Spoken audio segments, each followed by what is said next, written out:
Elizabeth, Yes. why is The Empty Child / The Doctor Dances like jungle?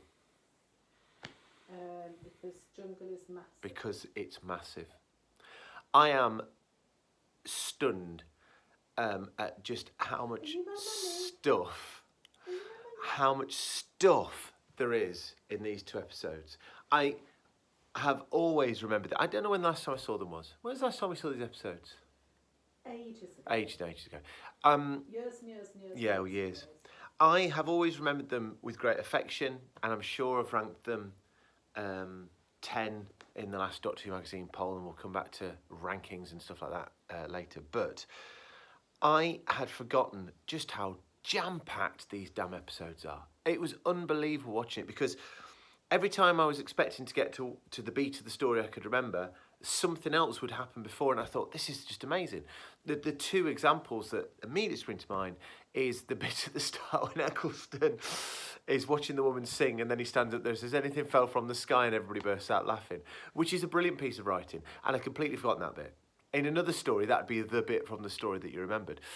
The other bit that I'd forgotten about, and it's somewhat more key to the story, is the bit when Eccleston has the conversation with the kids, sat around the dinner table.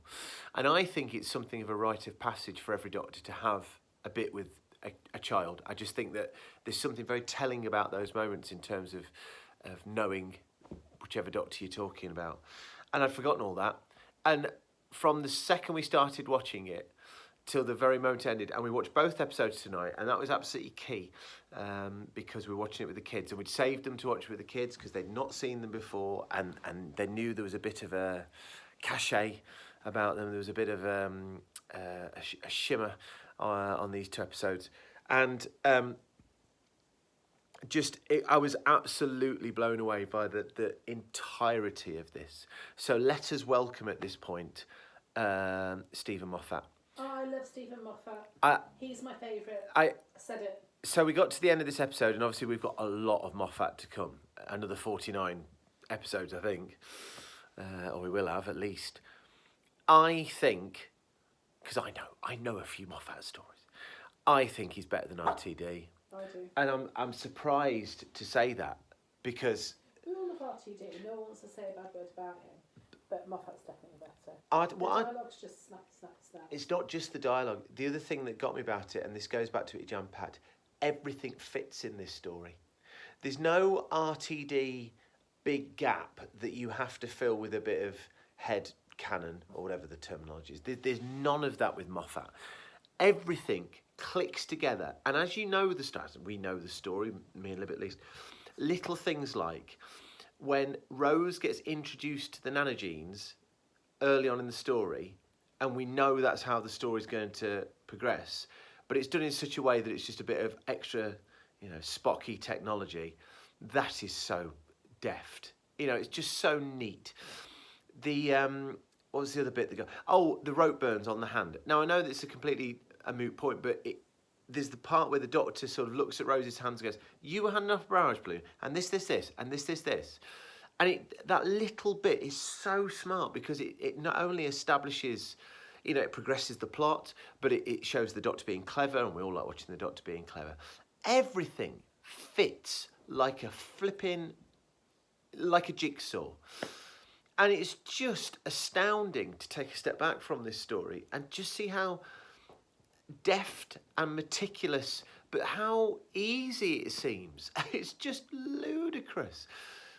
From the start to the finish, you completely get wrapped up in these characters. Even the ones like, what's his name, Richard Wilson? I don't believe it. Yeah. I mean, he's in the story, you think he's going to be in the story for like 10 minutes, and of course he comes back at the end. But the characterisation there is absolutely brilliant, a fantastic guest part. Obviously, we've got Eccleston and Piper. What more can I say about those pair? They're absolutely on fire. Captain Jack. You can tell that Eki doesn't like Jack. Do you mean Eki doesn't like Barrowman, or Eki doesn't like Jack? Barrowman. Are we getting into the gossip stakes now? Oh yeah. Let's not do that. No, it's fine, because I think there's supposed to be a tension between those characters. They don't feel very warm. They don't feel warm, but they're not warm. And they're not even warm when Tennant starts How picking up the lovely role. is Rose's flirtation with Jack? She's so I natural. love her. Was she? She's my favourite companion. Well, there we go. You said I it. said it before. But when Billie Piper is delivering lines, they feel like the most natural thing in the world. It never feels like a line. Like, she could almost be improvising everything, and I'm sure she's not. But she is. She's outstanding. She really is outstanding. Billie Piper, we said it before, we said it again, is utterly unbelievable. Have you watched Diary of a Call Girl? No. I'd be interested to watch that because... I thought you'd seen that. No, I haven't seen it. You've read the book? I've read some of the book. Belle de Jour. Yeah. But it was written by somebody in Sheffield. Oh, there we go then. Make the Sheffield connection. Sheffield University. I want to talk about Nancy, because I think Nancy's one of the great guest characters in Doctor Who. I genuinely do. And this ties in with this meticulous planning of these characters, this, that and the other. The way that she grows and develops before your eyes, the way that she's got this secret that she keeps, wrapped up till the end, the way that it's all part and parcel of this jigsaw, resolves everything. And the performance is just utterly beautiful. It is a wonderful, wonderful, wonderful thing. I cannot think of more praise to say for this episode that isn't just gushing hyperbole. And I'd forgotten. Well, I think this is the standard for New Who. This is the best episode of New Who so far. It does everything, for example, that Father's Day did. It does everything that... It's got more of a story than Father's Day. Yeah, it's got more of a story than... But this is what I'm saying. You take the best bits of any number of episodes and it's all here in here, and it just seems effortless and breezy and fun and emotional. And like you said, the lines are so snappy.